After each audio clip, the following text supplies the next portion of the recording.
네, 오늘은 주기도문 강의 이제 한 주 앞둔 마지막 시간인데요. 특별히 오늘 저희는 수예배를 통해서 주기도문을 함께 살펴볼 텐데, 저는 이 주기도문 설교를 준비하면서 가장 먼저 들었던 생각 한 가지가 있었습니다. 이 주기도문이라는 것이 어떻게 보면 저희한테 참 익숙한 기도문이더라고요. 모태신앙으로 처음부터 지금까지 신앙생활을 하신 분들은 아마 어렸을 때부터 지금까지 가장 많이 고백한 기도가 이 주기도문일 것입니다. 그리고 중간에 신앙생활을 시작하신 분들도 교회에서 가장 많이 들은 기도문 중에 하나가 아마 이 주기도문이지 아닐까 싶습니다. 저는 이 주기도문의 익숙함에 대해서 묵상을 하다가 예전에 읽었던 한 목사님의 시 하나가 생각이 났습니다. 그 시를 제가 읽을까 하다가 저희 이슬 전사의 목소리가 참 좋으셔가지고 제가 미리 부탁을 했습니다. 그래서 한번 이 시를 한번 함께 들어보도록 하겠습니다. 천천히 씹어서 공손히 삼켜라. 봄에서 여름 지나 가을까지 그 여러 날들을 비바람 땡볕으로 익어온 쌀인데 그렇게 허겁지겁 삼켜버리면 어느 틈에 고마운 마음이 들겠느냐? 사람이 고마운 줄 모르면 그게 사람이 아닌 거요. 이 시를 한 번 읽고 두 번 읽고 세 번 읽다가 제 마음 가운데 가장 툭 친 문장 하나가 있었습니다. 바로 사람이 고마운 줄 모르면 그게 사람이 아닌 거요 라는 이 마지막 문장이었습니다. 우리는 우리의 삶을 잘 생각해 보면 익숙한 사람이나 익숙한 물건 또 익숙한 상황에 대해서는 크게 고마워하지 않습니다. 조금만 깊이 생각해 보면 늘 우리 곁에 있는 그 익숙한 사람이나 상황이나 물건 때문에 지금 우리가 일상생활을 참 잘 해나갈 수 있는데도 불구하고 너무나도 익숙하고 당연하기 때문에 그것들을 함부로 여기고 또 함부로 여기다 보면 정말로 고마운 줄 모르면서 인생을 살아가는 것 같습니다. 우리가 인생을 살아갈 때 훈련해야 하는 것들이 참 많습니다. 다양한 것들을 훈련해야 되지만 특별히 우리가 훈련해야 하는 것 중에 한 가지가 무엇이냐면 당연한 것을 당연하게 여기지 않는 훈련을 하셔야 됩니다.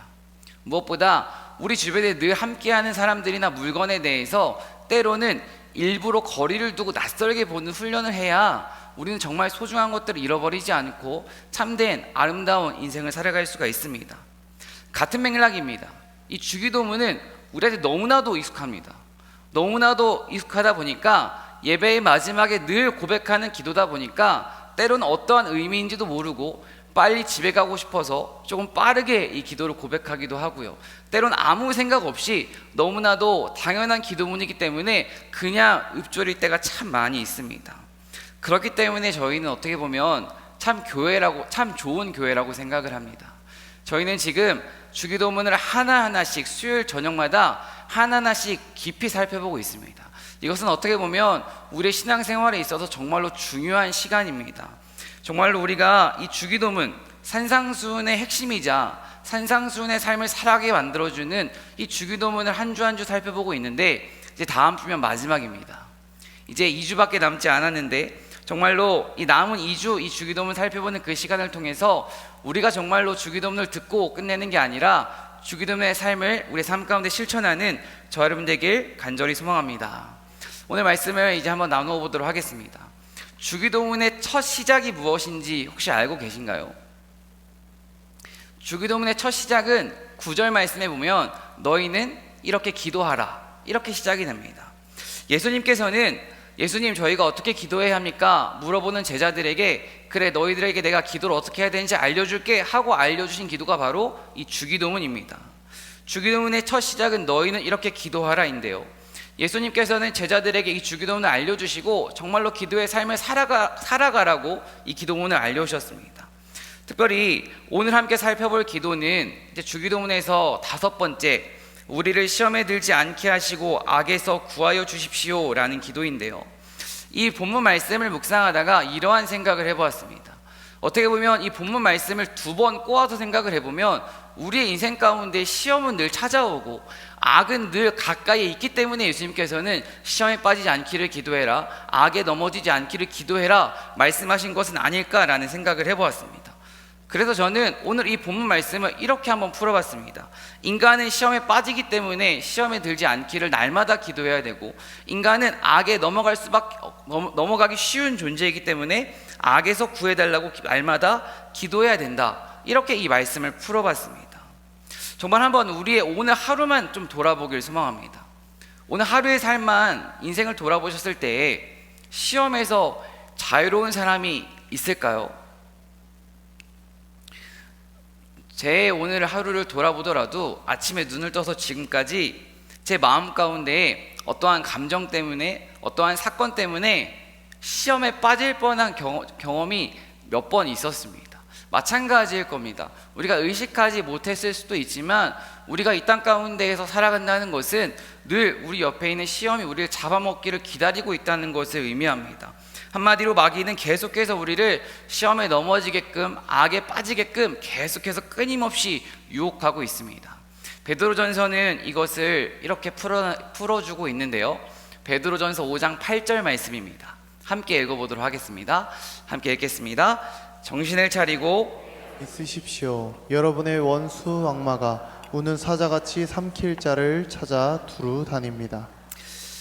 정신을 차리고 늘 깨어 있어야 하는 이유는 악마가 우는 사자처럼 지금도 우리를 잡아먹기를 호시탐탐 노리고 있기 때문입니다.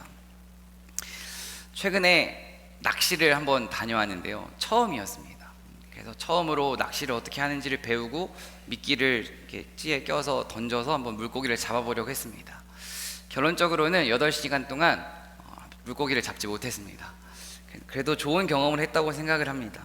그런데 그렇게 낚시를 하고 오늘 말씀을 준비하면서 이러한 묵상을 해보았습니다.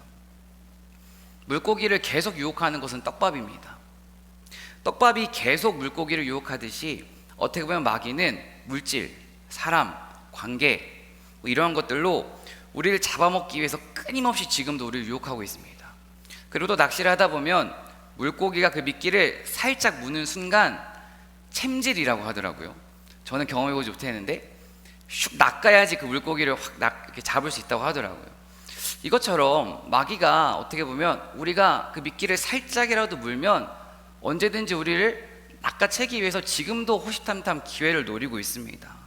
사랑하는 성도 여러분, 시험에 빠지고 악에 넘어지는 것은 우리가 대비를 한다고 해서 우리 힘으로 이겨낼 수 있는 것이 아닙니다.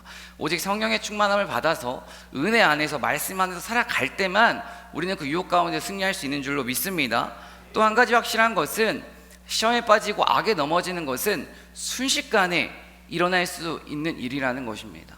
교회 밖을 나가서 집에 가는 그 짧은 여정 가운데 우리가 언제 어떻게 어디서 넘어질지 모릅니다. 그게 바로 인간의 연약함입니다.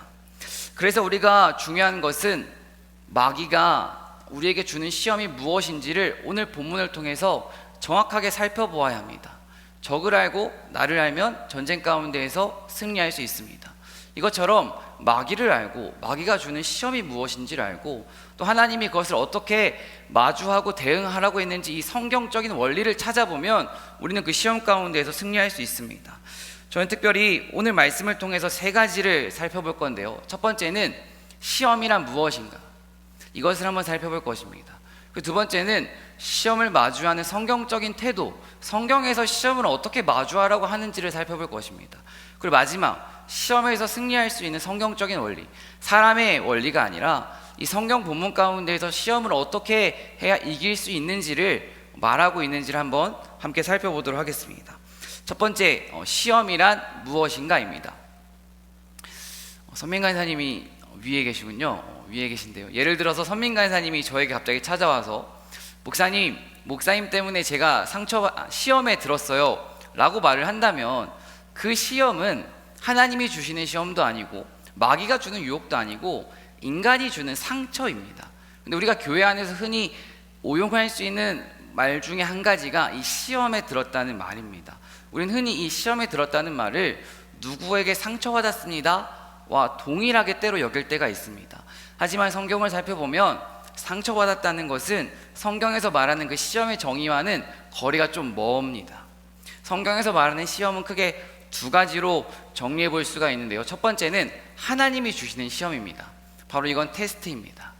하나님께서 때로 아브라함에게 주셨던 시험, 뿐만 아니라 수많은 시험을 통해서 우리의 믿음을 점검하기를 원하시고 하나님이 주고자 하시는 그 축복을 주기를 원하십니다. 이게 바로 시험의 첫 번째 종류입니다. 두 번째는 이제 마귀가 주는 시험인데요. 이거는 유혹이라고 우리가 설명을 할 수가 있습니다. 우리가 신앙생활 해나갈 때 이 성경에서 말하는 시험에 대해서 특별히 하나님이 주시는 시험과 마귀가 주는 유혹을 분별할 수 있는 그 능력이 있어야 합니다. 먼저 한번 하나님께서 주시는 그 테스트, 시험에 대해서 성경에서 어떻게 말하고 있는지를 한번 생각해 보도록 하겠습니다. 하나님께서 우리에게 하나님이 주시는 그 시험, 그것을 허락하신 이유와 목적은 무엇일까요? 제가 아까 살짝 말씀드렸는데 우리 믿음을 점검하기 위해서라고 했습니다.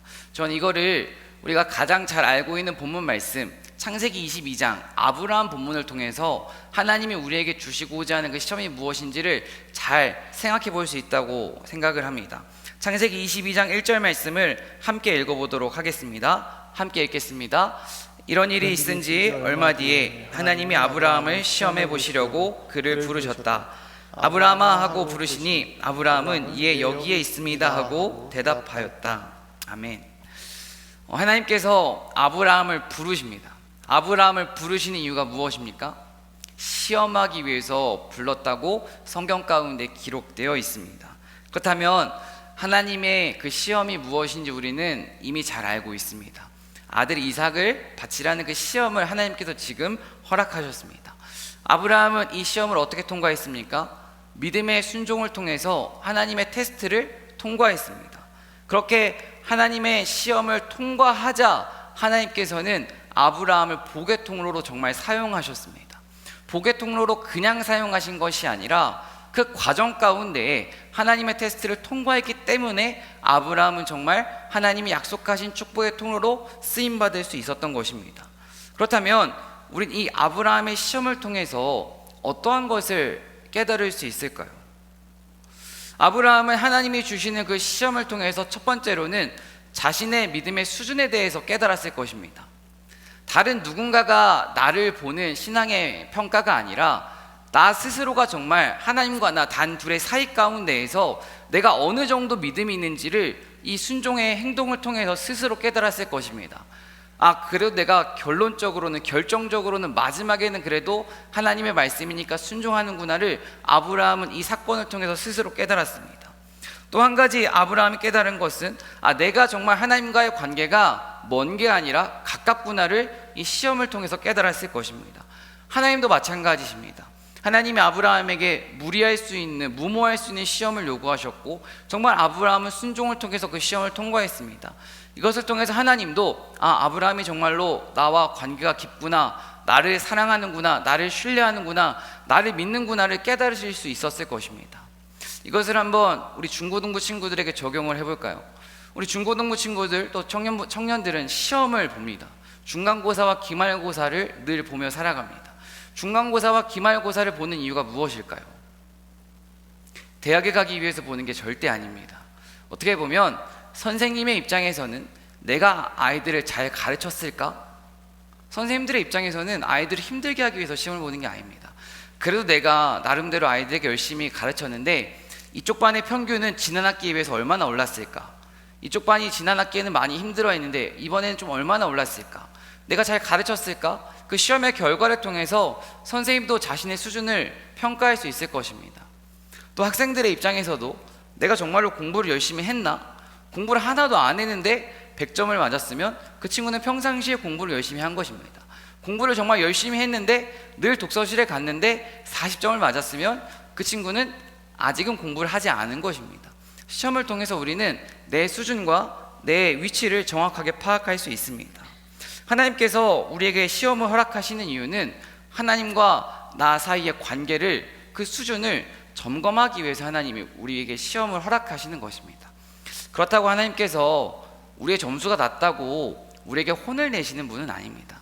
하나님께서 시험을 통해서 믿음을 점검하기를 원하시는 이유는 하나님이 우리에게 주고자 하시는 그 행복, 하나님은 우리에게 행복한 삶을 살아가길 진정 원하십니다. 이것을 믿으십니까? 그것을 우리가 누리기 위해서는 우리의 믿음의 분량과 믿음의 수준이 높아져야 되는데, 우리의 믿음이 날마다 성숙해 가야 되는데, 그것을 원하시기 때문에 하나님은 때때로 우리에게 시험을 허락하시는 것입니다. 사랑하는 성도 여러분, 신앙생활에 있어서 가장 중요한 것은 한 단어로 말하면 관계입니다. 하나님과의 관계가 아름다운 사람은 세상과 사람과의 관계도 아름다울 수밖에 없습니다.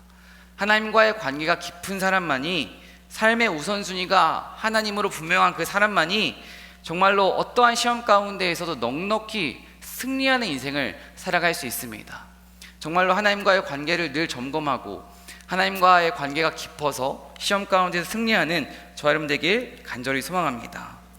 지금까지는 하나님이 우리에게 허락하시는 시험, 그 테스트에 대해서 살펴보았는데요. 이제는 마귀가 주는 시험, 유혹에 대해서 한번 살펴보도록 하겠습니다. 대표적으로 마태복음 4장 1절 말씀을 함께 살펴보겠습니다. 함께 읽도록 하겠습니다. 그때에 예수께서 성령에게 이끌려 마귀에게 시험을 받으러 광야로 가사. 지금 마귀가 예수님을 광야로 유혹했습니다. 그런데 지금 예수님께서 받고 있는 그 시험은 템프테이션, 유혹, 마귀의 시험입니다. 그렇다면 우리가 이 본문을 통해서 한 가지 생각해 보아야 되는데요. 사탄이 우리와 예수님을 유혹한 이유가 무엇일까요? 지금 사탄이 예수님을 광야로 끌고 가서 예수님을 유혹하는 그 이유가 무엇일까요? 단순하게 예수님을 무너뜨리기 위해서 유혹하는 것일까요? 물론 예수님을 넘어뜨리는 게 마귀의 목적입니다. 그런데 궁극적으로 마귀가 우리에게 유혹을 하고 또 예수님을 지금 유혹한 시험하는 그 이유는 하나님과 예수님 사이의 관계를 무너뜨리기 위해서, 우리와 하나님 사이의 관계를 무너뜨리기 위해서 마귀는 늘 언제나 끊임없이 우리를 유혹하는 것입니다.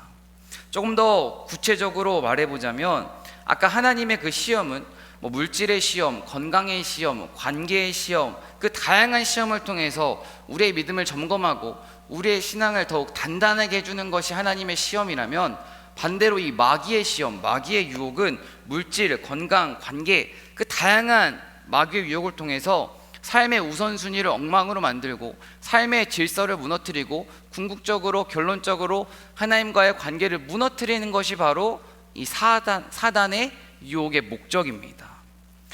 이 유혹에 대해서 조금만 더 생각해 보겠습니다. 우리가 아주 잘 알고 있는 이 유혹에 대한 본문이 있습니다. 바로 선악과입니다. 하나님께서 에덴 동산을 만드시고 선악과만은 먹지 말라고 명령하셨습니다. 그런데 뱀이 찾아와서 아담과 하와를 유혹했습니다. 먹음직도 하고 보암직도 하고 탐스러운 이 사과를 먹으라고 유혹합니다. 아담과 하와는 이 유혹에 넘어갔습니다. 그렇다면 그 유혹에 넘어갔다는 것 말고 왜 유혹에 넘어갔을지 한번 생각해 볼까요? 뱀이 말을 잘해서 유혹에 넘어갔을까요? 그랬을 수도 있습니다. 그런데 우리가 이 본문을 통해서 이 사단의 유혹을 통해서 정말 깊이 깨달아야 되는 것은, 선악과가 정말로 매력적이었고 정말로 맛있어 보이고 먹음직해 보이고 탐스러워 보였지만, 어떻게 보면 아담과 하와가 이 선악과를 먹은 이유는 하나님보다 내 욕심, 내 욕구가 더 컸기 때문에 마귀의 유혹에 넘어간 것입니다. 아담과 하와는 선악과를 먹지 말라는 하나님의 명령을 외면했습니다. 외면한 이유가 뱀의 유혹 때문이기도 하지만 하나님의 명령보다 내 감정과 내 뜻과 내 행복이 더 중요했기 때문에 이 이해타산이 맞아들어서 사단의 유혹에 넘어간 것입니다. 이것에 대해서 야고보서는 이렇게 우리에게 설명을 해줍니다. 야고보서 1장 4절 말씀을 함께 읽도록 하겠습니다. 함께 읽겠습니다. 오직 각 사람이 시험을 받는 것은 자기 욕심에 끌려 미혹됨이니. 우리가 이 야고보서 1장 14절 말씀을 통해서 유혹에 넘어가는 것이 무엇인지를 정확히 알 수 있습니다. 자기 욕심에 끌려 미혹되기 때문에 사람이 시험을 받는다고 야고보서는 말을 합니다. 이것을 조금 풀어보면 우리가 유혹에 넘어가는 이유는 사실 외부적인 요인이 아닙니다. 다른 사람 때문이 아닙니다. 다른 상황과 환경 때문이 아닙니다. 내 안에 하나님과의 관계가 무너졌고 내 욕망이 하나님보다 크기 때문에 유혹에 넘어가는 것이라는 것을 우리는 오늘 이 본문 말씀을 통해서 깨달아야 됩니다. 내 욕심과 마귀의 유혹이 마주하는 그 순간 우리는 시험에 순식간에 빠지는 것입니다. 그래서 우리가 늘 경각심을 가져야 하는 것은 어떠한 고난이 딱 찾아왔을 때 우리는 인간이기 때문에 1차적으로 나에게서 문제를 찾는 것이 아니라 다른 사람에게서, 외부적인 요인에게서 문제를 찾습니다. 그런데 진정한 그리스도인은 외부에게서 문제를 찾는 사람이 아니라 내 안에서부터 문제를 찾기 시작하는 사람이 바로 진정 그리스도인인 줄로 믿습니다. 지금까지 시험의 그 두 가지 종류, 하나님의 시험과 그 마귀의 유혹에 대해서 살펴보았는데요. 이 시험은 어느 누구나 예외 없습니다. 누구에게나 찾아오는 시험입니다. 이 시험이 없는 사람은 정말 단 한 사람도 없습니다. 시험을 만나지 않을 방법도 없습니다. 그렇다면 우리가 해야 되는 것은, 하나님, 내 인생 가운데에 시험이 찾아오지 않게 해주세요.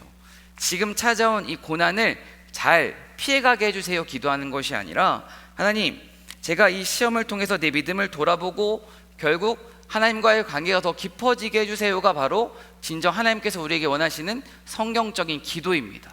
우리는 주기도를 통해서 이 기도를 깨닫고 이 기도를 실천하고 이 기도를 우리 삶 가운데 적용해야 되는 줄로 믿습니다.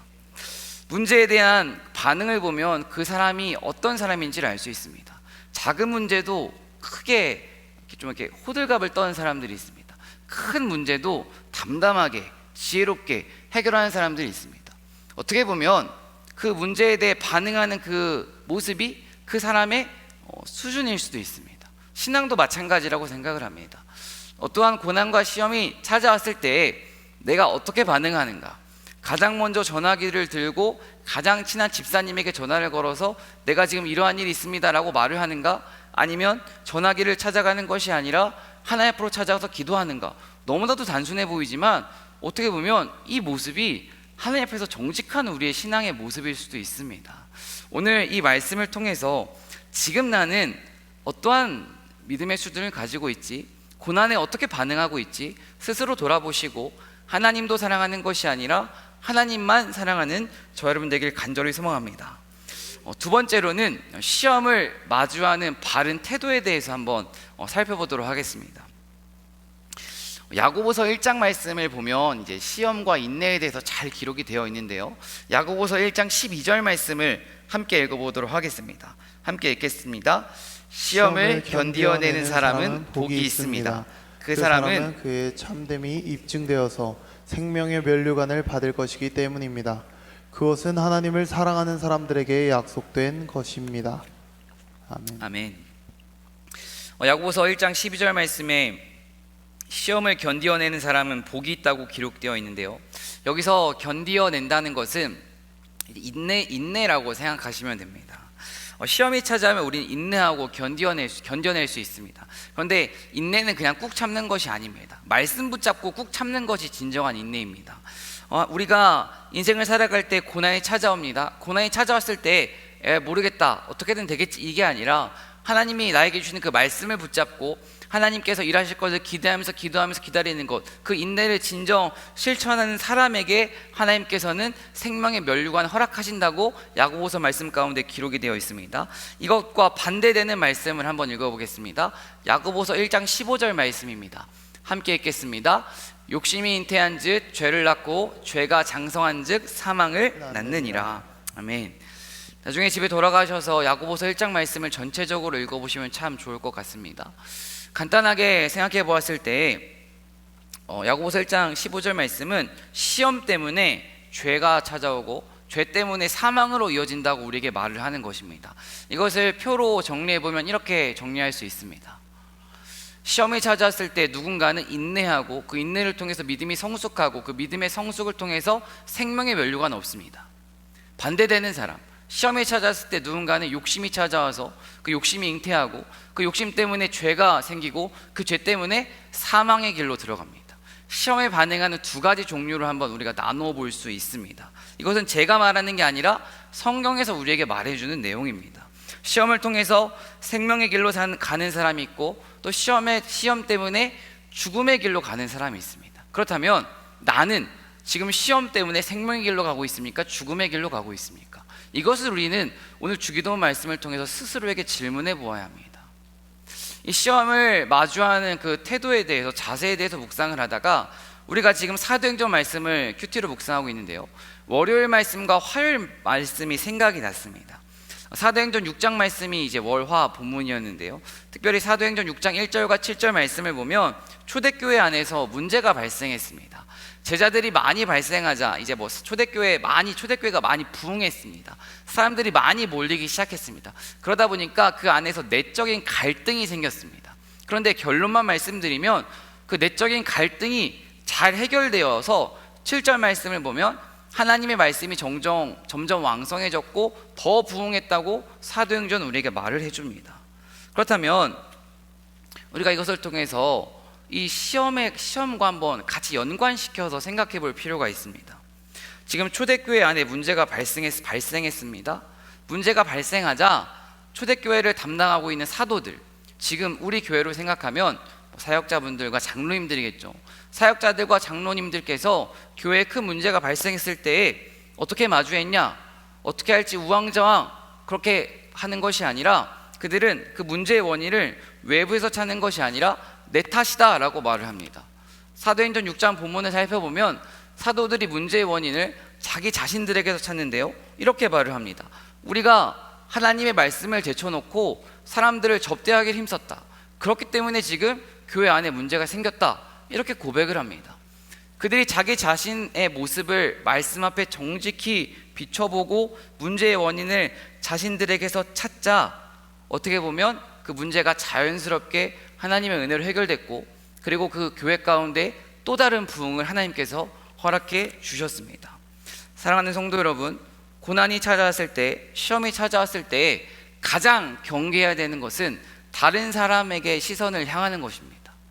하나님 우리에게 그것을 결코 원하시지 않습니다.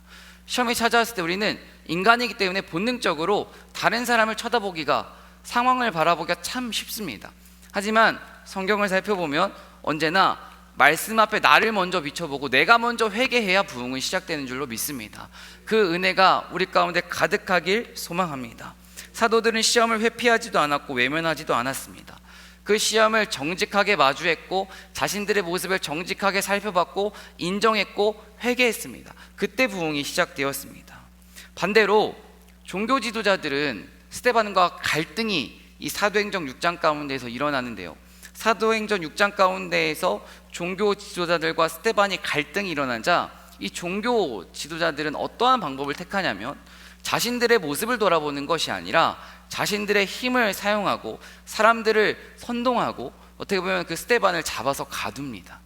사도들의 모습과 종교 지도자들의 모습이 사도행전 6장 가운데 기록되어 있지만 너무나도 크게 대조적입니다. 문제를 마주하는 자세가 극과 극입니다. 이것을 통해서 우리는 이것을 우리 삶에 적용해 볼 수 있어야 합니다. 우리가 시험을 마주할 때 어떻게 마주하고 있습니까? 사도들은 시험을 통해서 결론적으로는 하나님께 더욱더 가까이 나아갔습니다. 반대로 종교 지도자들은 자신들의 아집에 똘똘 뭉쳐서 하나님께 더 가까이 나가는 것이 아니라 하나님께로부터 더 멀어지고 있습니다. 이 모습이 사실은 제 모습이지 않을까 오늘 말씀을 준비하면서 생각해 보았습니다. 시험이 찾아오면 언제나 하나님 말씀을 가까이 해야 한다는 것을 머리로 알고 있지만, 머리로 알고 있기 때문에 사실은 저 또한 시험이 찾아올 때에 늘 사람을 찾고 내 경험을 의지하고 아둥바둥하는 것 같습니다. 사랑하는 성도 여러분, 하나님께서 우리에게 원하시는 것은 시험을 통해서 더 깊은 관계를 맺기를 간절히 원하십니다. 우리가 시험을 통해서, 고난을 통해서, 갈등을 통해서 하나님의 부흥을 경험하고 은혜를 경험하고 더 친밀한 관계로 나아가기 위해서 우리가 당장 실천해야 되는 것은 저는 고독의 자리라고 생각을 합니다. 이 시험만 가지고 한번 생각을 해보겠습니다. 제가 아까 말씀드렸죠, 시험이 찾아오면 저 또한 사람을 의지한다고요. 저에게도 참 친한 친구 2명이 있는데요, 어려운 일이 생기면 사실 그 친구들에게 가장 먼저 말하는 것 같습니다. 그 친구들에게 제가 말한 이유가 무엇일까요? 어떻게 보면 기도 부탁을 하는 것도 있지만 내 마음 좀 알아줘, 내 편이 되어줘입니다. 내 무리를 만들려고 하는 것입니다. 내 무리를 만들어서 결국 내 힘이 되어달라고 부탁을 하는 것입니다. 이것을 조금 이 사고를 확장시켜 보면 시험이 두렵기 때문에 사람을 찾고 무리를 만들어서 그 무리 속에서 군중 가운데에서 내 진짜 문제, 내가 회개해야 되는 그 문제를 애써 외면하려고 하는 것입니다. 친구들에게 위로를 구하고 인정을 구하고 동정을 구하면서 내가 하나님 앞에서 정직하게 풀어나가야 되고 엎드려서 회개해야 되는 그 문제들이 있는데 그것을 피하려고 하는 겁니다. 그래서 우리가 고난 가운데 또 우리의 신앙생활 가운데 반드시 필요한 시간이 하나님과 나 단둘이 독대하는 고독의 시간입니다. 우리는 너무나도 분주한 일상을 살아가고 있습니다. 집중하기 어려운 시대를 우리는 살아가고 있습니다. 늘 스마트폰이 울리고 늘 사람을 만나야 되고, 어떻게 보면 성경 한 장 읽는 것도, 하나님 앞에서 온전히 10분 동안 집중해서 기도하는 것도 어려울 수 있는 시대를 우리는 살아가고 있습니다. 그런데 우리가 예수님의 모습을 통해서 우리의 삶 가운데 적용시켜야 되는 것은, 예수님은 사역을 시작하시기 전에 광야에 들어가셨습니다. 고독을 자처하셨습니다. 그리고 그 고독의 시간, 홀로 하나님 앞에 머무는 그 시간을 통해서 완전하게 하나님 앞에서 훈련을 받으셨고, 그 시간 때문에 예수님은 사역을 넉넉히 감당하실 수 있으셨습니다. 마찬가지입니다. 우리도 분주한 일상이지만 애써 고독의 시간을 만드셔야 됩니다. 고독의 시간을 만들라는 것은 단순하게 내가 혼자 있는 시간을 만들라는 것은 아닙니다. 혼자 있어도 무분별하게 그 시간을 보낼 수가 있습니다. 고독의 시간을 보낸다는 것은 내가 정말로 말씀을 읽고 묵상하며 내면의 고요함을 만들어서 그 하나님의 음성에 귀를 기울이며 지금 내 인생 가운데, 지금 내 시간 가운데 하나님 제게 원하시는 것이 무엇이세요? 듣기 원합니다. 읊조리면서 하나님과 데이트하는 그 시간이 바로 진정한 고독의 시간인 줄로 믿습니다. 이 고독의 시간을 보내는 사람만이 시편 119편 71절 말씀이 우리의 고백이 될 수 있습니다. 함께 읽어보도록 하겠습니다. 고난당한 것이 내게 유익이라, 이로 말미암아 내가 주의 율례들을 배우게 되었나이다. 아멘. 하루에 5분만이라도 하나님 앞에서 홀로 머무는 그 고독의 시간을 마련하셨으면 좋겠습니다. 새벽 예배 나오시는 분들은 그것도 너무 귀하지만 새벽 예배 외에 또 다른 시간을 만들어 보시길 소망합니다. 왜냐하면 우리의 신앙은 두렵고 떨리는 마음으로 눈을 감는 그 순간까지 끊임없이 영적 성장 성화를 이루어가야 합니다. 그렇다면 지금 수준에 머물면 결코 하나님 앞에서는 더 아름다운 사람이 될 수 없습니다. 하나님 앞에서 더 아름다운 사람이 되기 위해서 지금 내 수준에도 조금 더 올려서 1분이라도 괜찮습니다. 5분이라도 괜찮습니다. 오늘 큐티 말씀을 다시 한번 3번이라도 더 읽어보고 신약 성경을 읽어보고 또 유튜브 설교를 들으면서 하나님 앞에 머무는 그 고독의 시간을 즐겨할 수 있는 저 여러분 되길 간절히 소망합니다. 마지막 3번째입니다. 성경에서 말하는 이 시험에서 승리할 수 있는 원리를 한번 함께 나누고 오늘 말씀을 마무리하도록 하겠습니다. 사실 사탄은 지금도 계속해서 우리 마음 가운데 불안함을 성령이 너 그렇게 해도 괜찮니? 너 이렇게 살아가도 내 괜찮니? 주에 너를 사람들이 어떻게 보겠어? 아니네, 어떻게 보면 지금도 계속해서 우리의 마음 가운데 불안함과 두려움을 통해서 죄로 우리를 유혹하려고 지금도 진이 애쓰고 찾아오셔서 결론적으로 말하면 사탄은 그 두려움과 그 불안함을 조장해서 아까 말씀드린 것처럼 하나님과 나 사이의 관계를 무너뜨리려고 하는 것입니다. 그런데 사탄이 우리를 공격하는 가장 좋은 방법 중에 한 가지가 무엇이냐면 우리의 약점을 공격하는 것입니다. 우리는 인간이기 때문에 각자마다 연약한 부분이 다 있습니다. 저도 마찬가지입니다. 저도 마찬가지이기 때문에 제 약점이 있습니다. 그런데 마귀는 그 약점을 너무나도 잘 알고 있기 때문에 우리의 일상 가운데에서, 우리의 삶 가운데에서, 우리의 신앙 가운데에서 그 약점을 집요하게 붙잡고 집요하게 해요. 이번 여름 창세기 묵상부터 사도행전까지 이어가면서 하나님께서는 제 약점을 명확하게 깨닫게 하셨습니다. 제가 집착하고 있는 게 무엇인지, 내가 내려놓지 못하고 있는 배경이 무엇인지 하나님은 그래도 참 감사하게 말씀을 통해서 깨닫게 하셨습니다. 내 주에 보내신 성령이 오셨네. 경험할 수가 있었고 내가 보지 못했던 내 연약함과 내 아픔과 진이 찾아오셔서 그 구체적으로 말씀드리면 제가 내려놓지 못했던 베냐민은 부끄럽지만 어떻게 보면 과거의 영광이었습니다. 그리고 나와 함께했던 제자들이, 나와 함께했던 성령이 오셨네. 내 주에 보내신 성령이 오셨네. 하나님께서는 그것을 내려놓으라고 계속해서 말씀하시지만 어쩌면 제 마음 가운데에는 친히 그건 하나님은 찾아오셔서 정직하신 그 나라 제 힘으로 내려놓지 못하자 어떠한 사건을 통해서 강제적으로 무엇을 내려놓자 결론적으로는 그 내려놓음을 성령이 오셨네 성령이 오셨네 내 주위에 보내신 성령이 오셨네 이 시험 우리가 어떻게 단호하게 우리 끊어낼 수 있을까요? 예수님이 어떻게 하셨는지 친히 찾아오셔서 4절 그 말씀을 나라 함께 읽겠습니다. 예수께서 대답하여 이르시되 기록되었을 때 사람이 떡으로만 살 것이 아니요 하나님의 입으로부터 나오는 모든 말씀으로 살 것이라 하였느니라. 아멘. 예수님은 사탄의 시험은 다른 것이 아니라 말씀으로 이기셨습니다. 진리는 단순합니다. 이게 어떤 말인지 조금 이해가 되실까요? 정말로 신앙생활 해나가실 때 진리는요 간단합니다. 사랑하십시오, 용서하십시오, 믿으십시오. 말씀이 정답입니다. 어떻게 보면 진리는 참 간단하고 단순합니다. 하지만 이 간단하고 단순한 진리를 잘 설명하기 위해서 길어지는 것일 뿐이지 진리는 어떻게 보면 참 단순합니다.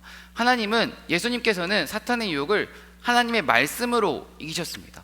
우리 삶에 적용해 보면 우리의 힘으로 꺼내낼 수 없는 그 유혹들, 그 시험들 하나님의 말씀으로 승리할 수 있다고 하나님은 우리에게 지금 알려주고 계신 것입니다.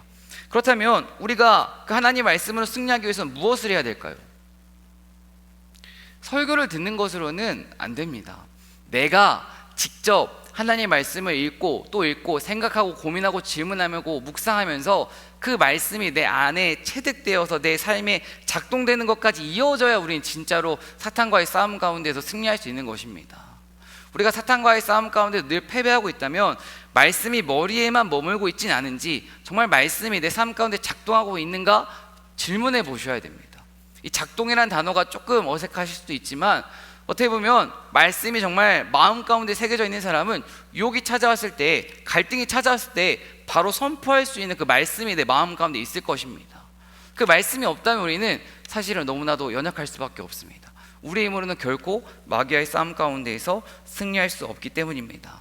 시험을 이기기 위해서는 하나님의 말씀이 필요합니다. 이 말씀이 필요하다는 것은 단순히 알고 있는 것이 아니라 내 삶에 작동되는 말씀이 필요하다는 것입니다. 그 또 한 가지가 있습니다. 바로 하나님의 사랑이 필요합니다.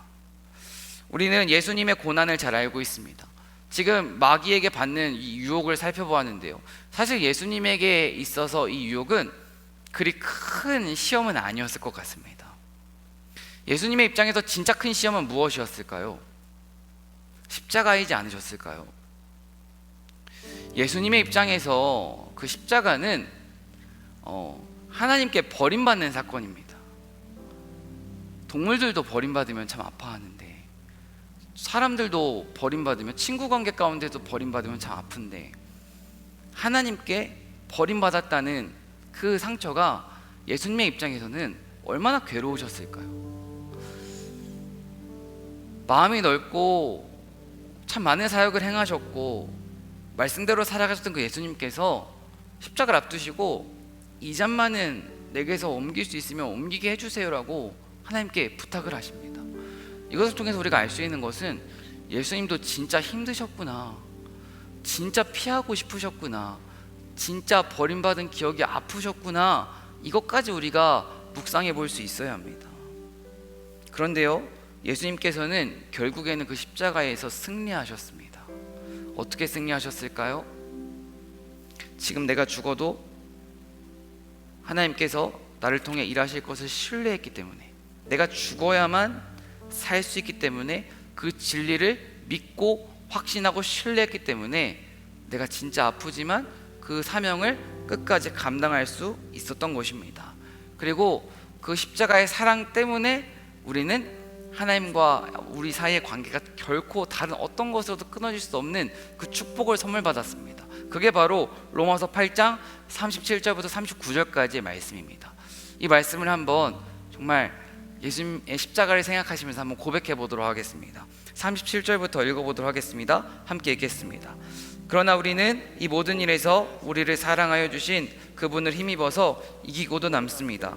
나는 확신합니다. 죽음도 삶도 천사들도 권세자들도 현재일도 장래일도 능력도 높음도 깊음도 그 밖에 어떤 피조물도 우리를 우리 주 예수 그리스도 안에 있는 하나님의 사랑에서 끊을 수 없습니다. 아멘. 아멘이십니까? 하나님의 사랑으로부터 그 어떤 것도 끊을 수 없습니다. 이것은 바로 예수님의 십자가의 은혜 때문입니다. 그렇다면 우리가 해야 되는 것은 하나님의 말씀이 내 삶 가운데 작동될 수 있도록 하나님의 말씀을 붙잡기 위해 묵상하셔야 됩니다. 또 한 가지는 그 말씀이 내 삶 가운데 이루어질 것을 신뢰하고 확신하면서 그 말씀이 내 삶 가운데 이루어지기를 기도하셔야 됩니다. 이 두 가지가 이루어질 때 우리는 정말로 시험 가운데서 승리할 수 있는 것인 줄로 믿습니다.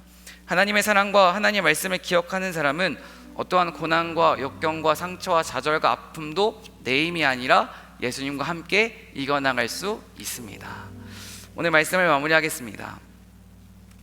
오늘 말씀은 우리를 시험에 들지 않게 하시고 악에서 구하여 주십시오입니다. 저희는 시험이란 무엇인지를 살펴보았습니다. 그 시험은 우리 어떻게 공격하는지, 또 시험에서 어떻게 승리해야 되는지를 이 주기도문 말씀을 통해서 살펴보았습니다. 이제 우리는 말씀을 듣고 나면 세상 가운데로 돌아갑니다. 어떠한 것을 붙잡고 돌아가시겠습니까? 많은 거 붙잡으려고 하지 마시고 한 단어, 한 말씀, 한 문장이라도 붙잡고 그 문장, 말씀 가지고 남은 3일의 시간을 승리하시길 간절히 소망합니다. 무엇보다 이 주기도문의 삶이 우리의 기도의 고백이 되기를, 우리의 삶 가운데로 이어지길 간절히 소망합니다. 신실하신 주 내 아버지여 늘 함께 계시니 두려움 없네. 그 사랑 변창고 날 지키시며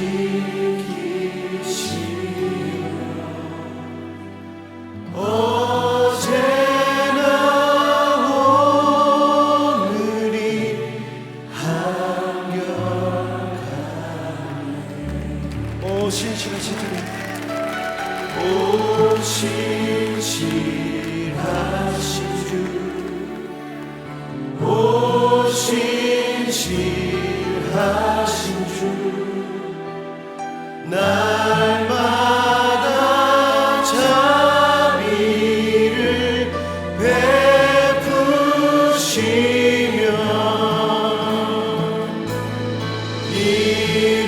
일용할 모든 것 내려주시니 오